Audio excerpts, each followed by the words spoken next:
876 કરોડ રૂપિયાની એમણે જોગવાઈ કરી છે, પણ ત્યાં જે લોકોની જમીનો ગઈ છે એની વળતરની કોઈ વાત આમાં જોગવાઈમાં કરવામાં આવી નથી.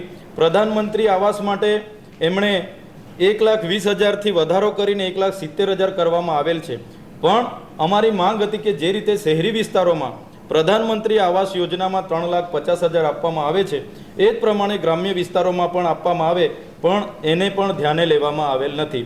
સરસ્વતી સાધના યોજના અંતર્ગત 84 કરોડ રૂપિયાની જોગવાઈ કરવામાં આવેલ છે, પણ 2023-24, 2024-25ની સાયકલો આજે પણ જે વિનામૂલ્યે મળવી જોઈએ તે આજ દિન સુધી મળી નથી. એની માટે પણ કોઈ એમણે જોગવાઈ કરી નથી. અને દાહોદ ખાતે ગ્રીનફિલ્ડ એરપોર્ટ માટે 210 કરોડ રૂપિયાની જોગવાઈ એમણે કરી છે, પણ ત્યાંની કોઈ પણ ગ્રામસભા, ત્યાંની જમીનના માલિકની સહમતિ કે કોઈ પણ જાતની પ્રોસેસ વગર બારોબાર એરપોર્ટની ગ્રીનફિલ્ડ એરપોર્ટની જરૂર